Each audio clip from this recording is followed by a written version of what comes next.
Limited run only. Show ends May the 24th. That rumour mill just keeps on spinning. Many within the Doctor Who fandom are talking about this alleged leak. Have the BBC in fact cast the 16th Doctor? Has Disney pulled out of the Doctor Who deal? Which actress is apparently going to be playing this Doctor? Are they going to remove the episode count down to 5 a year? Or maybe just one-off specials each year? There's also rumours of, surprise surprise, Doctor Who's golden child, David Tennant, returning to the show once again. Later in the video we'll have a look at the origins of where these rumours came from, and I'll tell you, I think in quite a rational way, whether they're correct, because I don't think they're entirely wrong, but I think, yeah, we'll discuss these leaks later. Let's start with some actual positive news for once. It's so nice to have positive things to say about Doctor Who. But Season 2 is currently on Rotten Tomatoes as a certified fresh 98% rating. That's including 54 different critic reviews. And I won't lie, I think that's entirely deserved. The 3 episodes we've had of this season so far have been banger after banger after banger, and if the season continues in this way, it'll genuinely be up there in some of the best Doctor Who we've ever seen. I'm addressing this to you, whoever's typing in the comments, because there's always a few of you who always type and tell me, the BBC have paid for this 98% rating, or one of the other ones I love to hear, the BBC have paid me off apparently to say nice things, which simply is not true. So point being, whoever's about to comment and tell me that the BBC bought these good reviews, you're wrong. You are categorically wrong. Not only that, but we also have some fun news in that just after the episode The Interstellar Song Contest airs on BBC One, fingers crossed, Ncuti Gatwa will actually be the UK representative for Eurovision, which I think is fantastic publicity for Doctor Who. I'm pretty sure a couple of years ago it was Catherine Tate, but I mean, you've got a Doctor Who Eurovision parody episode on the same night as actual Eurovision, in which the Doctor himself will be in attendance and presenting, so I think it's a win-win. That's very fun news. Not that I actually watch Eurovision, I can't lie. While I was at uni, it was put on in the house, and I don't get it, if I'm being honest. I don't fully get it. But Doctor Who, I like that. We're on for a winner. Now, on to all this rumour, leak, speculation, 16th Doctor casting, etc. Once again, we've got to identify where did these leaks come from, where did it all begin. The specific rumours and leaks that I'm going to be addressing are from a Reddit post, which we're going to fully read and break down in a moment, but a lot of this speculation is being pushed by, like, big tabloid newspapers in the United Kingdom, such as The Guardian, who released this article very optimistically titled, "Is Doctor Who doomed?" They make all the usual puns you'd expect. The Doctor's fought enemies like the Cybermen and the Daleks, but this is the biggest battle of all time. They say that with this year's series of Doctor Who approaching, and its midpoint seeing record low ratings, there is still no sign from the BBC or streaming partner Disney Plus if this show has a future beyond May. Now, once again, I feel like it gets regurgitated every time, but we are not gonna know until Season 2 is done whether Disney Plus are gonna commission more. They commissioned a block of 2 full seasons, the 60th specials and a spin-off, all of which have been shot, filmed, edited, and are ready for publication. I say that, The War Between the Land and the Sea is still in post-production, but it's well on its way. As for after that, we just don't know. Originally, I mean, the article goes on to talk about it here, that showrunner Russell T Davies' story has kind of changed, because originally, Russell said one of the great things about the Disney deal is that we'd be getting yearly Doctor Who. It would be a constant stream of content, whether that be spin-offs, whether that be the actual show itself, expanded media stuff. The whole idea was to build this big Whoniverse empire, just like the Marvel Cinematic Universe on streaming, or the Star Wars Cinematic Universe on streaming. That's not, I suppose they're not cinematic universes, they're streaming universes. But point is, Russell saw shows like WandaVision and went, let's give Doctor Who that treatment, which I think the only problem was, because TV production, like the TV landscape moves so quickly nowadays, and things are so expensive, and with the pandemic, it takes so long now to make a season of TV. Like, how long have we been waiting for Stranger Things?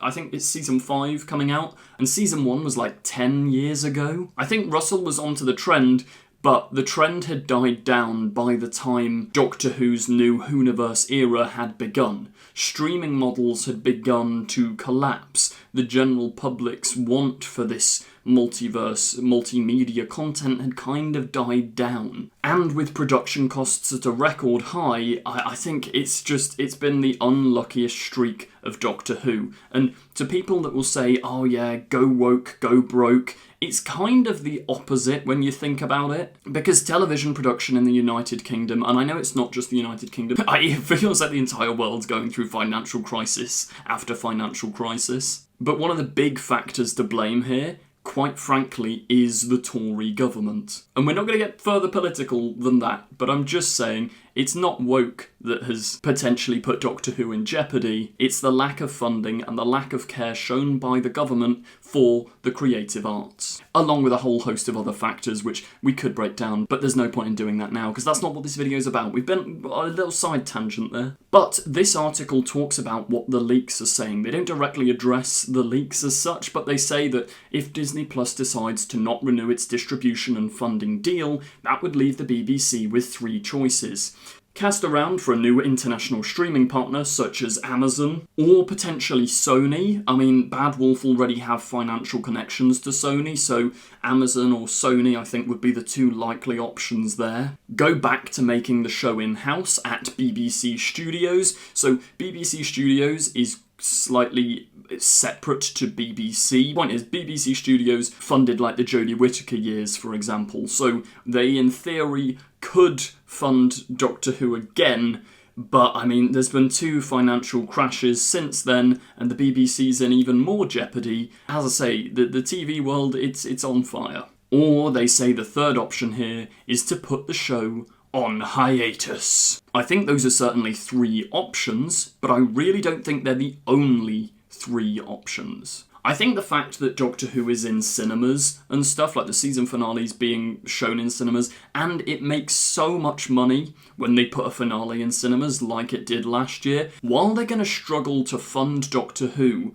the importance it has for the BBC. I mean, it's always been one of their top money makers since the 2005 revival, whether that be merchandise, DVD sales. As soon as a steelbook of Doctor Who is released, it shoots to the top of the charts on Amazon. So I really don't think the BBC are going to want to let go of this property entirely. A rest isn't impossible, but let's take a look at these Reddit leaks and see what apparently is happening behind the scenes. Shout out as well to the couple of you who tagged me. Someone tagged me on Twitter, someone sent it to me in the Instagram DMs. And I think this is what someone was referring to in a comment, and they were sort of vaguely like, what do you think about the new leaks about the 16th Doctor? I think this is it. Rumour: what the BBC are planning to do with Doctor Who after Season 2.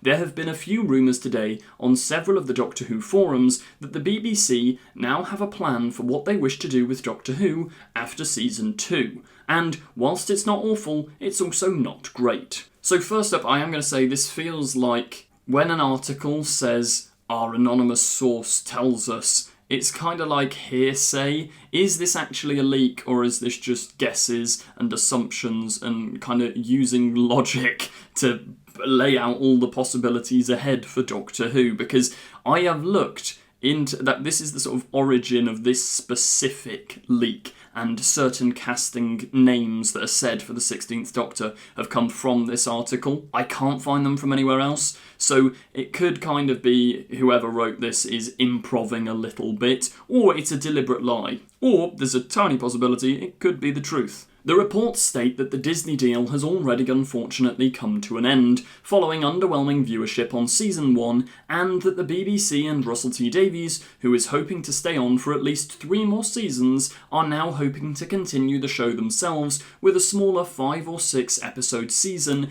airing in early 2027. Now, this would make a lot of sense. No matter how you look at it, I'm afraid season 1 didn't do as well as the BBC or Disney Plus were hoping for in terms of the viewing figures. And I think a big blunder Doctor Who made, like, I don't even mind the episode that much, and I think the thing is, Russell, we know he's a brilliant writer. He has written so many good things, and the characterisation in the episode's good, but starting a new season, a new era, with space babies, I really think just turned a lot of people away.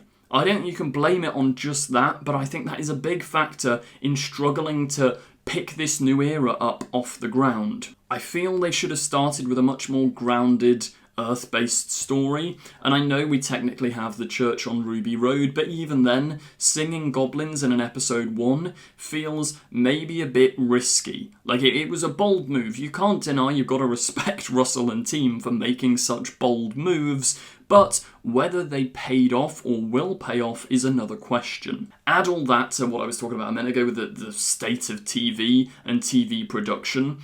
Doctor Who in Disney Plus standards is considered a cheap show to make, but if they're cancelling shows like The Acolyte, which was getting similar viewing to Doctor Who, then maybe the appetite for more Doctor Who on Disney Plus just isn't there, which is such a shame. I've never fathomed. I can see why, because of rights issues, but if they gave Disney Plus the back catalogue of all Doctor Who, like we've got the Whoniverse on iPlayer in the United Kingdom, if you gave Disney Plus a similar thing, I really think Doctor Who would have picked up more. Because if the only episodes on Disney Plus, at least until season 2's come out, have been the 60th specials, which isn't a good jumping on point, they're cracking episodes, but if you've never seen Doctor Who, you don't know the characters, you don't know Donna, you don't know the Doctor, and it's not really a good introduction, it's a reintroduction. So then your other option is Church on Ruby Road, Space Babies, and The Devil's Cord, which I think they're so experimental and so different. I think it was a nice breath of fresh air for Doctor Who fans, experiment a bit, but ultimately for the general public you want to secure their viewership straight away. I also think, because obviously they were prioritising the show for streaming, dropping it on midnight, at midnight, or at 8 AM in the United Kingdom, has done irreparable damages to the viewing figures, because people simply don't know when it's on. I will never forget, like, the morning the Robot Revolution aired, we have a little Doctor Who Discord server, and a bunch of the people in this Doctor Who dedicated server did not know the episode was on. They were like, what? It's already out? Like, if Doctor Who fans don't even know when it's airing, the general public are going to have no chance. And I don't think that is Russell, Bad Wolf, or the BBC's fault.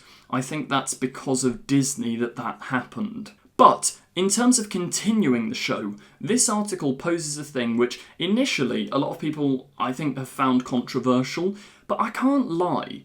I'd kind of be here for it. Obviously, I'd prefer we get full seasons of Doctor Who going forward, but if it's either like a hiatus or one special a year, I'll just continue reading the leak. Another option that was, or still might be, getting thrown around was to reduce Doctor Who's run to a big budget special every year, with a different A-list actor taking on the role of the Doctor each year, or every few years. Now, I can't remember where, but this really rings a bell.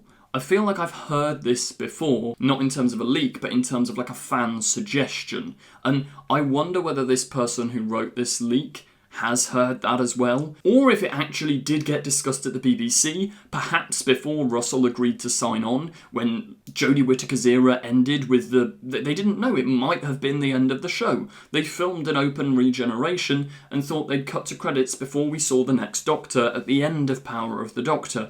Then Russell came in and the 14th Doctor was born, etc. Just going to quickly jump in here and say, if you haven't already, please do subscribe. We're really close to 30,000 subscribers, which is absolutely insane. The fact that 30,000 of you happily sit there and listen to me talk about Doctor Who means the world, and I wouldn't change a thing, so if you haven't subscribed already, do it now. Thank you very much, and back to the video. But I'm pretty sure this idea has been thrown around before, and I can't lie, at this point, we have so many Doctors, I wouldn't even be that opposed to having like a proper A-lister. Imagine how fun it would be to have Hugh Grant as the Doctor, only for like 3 episode long specials each year, similar to how they did like the 60th anniversary. If it's a sort of overarching plot maybe of 3 specials and you get a different Doctor each time, you don't have to do the whole they regenerate at the end. Maybe it's just like snapshots of the Doctor's life from different incarnations. You could even go back and do like Joe Martin episodes.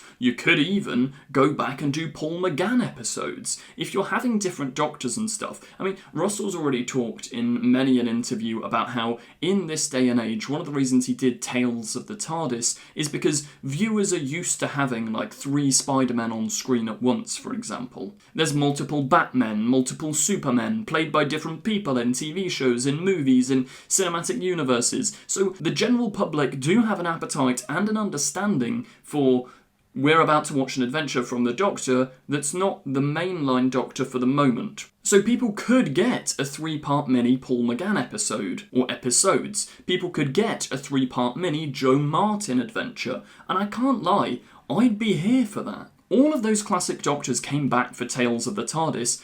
Do another 3-part Sylvester McCoy and Sophie Aldred story. It worked really well with David Tennant as the 14th Doctor, so who's to say bringing back Matt Smith for another 3 episodes alongside Jenna Coleman? That would be so cool. And I wonder if the 3-episode structure would actually encourage people to watch, because if it felt more like an event rather than you have to sign up for a whole series, if it was just like every year, maybe at Christmas, you could do like the week before Christmas, Christmas Day, and then New Year's, you have a 3-part Doctor Who thing with a different Doctor each year. Sometimes it's a celebrity casting Doctor like Hugh Grant. Or maybe someone like Whoopi Goldberg, who's always said she wants to play the Doctor. You know what, I actually want to see Joanna Lumley properly play the Doctor. She played the Doctor in The Curse of the Fatal Death for like the comedy sketch, but actually seeing Joanna Lumley as the Doctor for 3 episodes would be brilliant. And as I say, flesh out the Fugitive Doctor, flesh out the 8th Doctor. For those worried about canon, Tales of the TARDIS and the bi-generation stuff already kind of explains why this would be a possibility.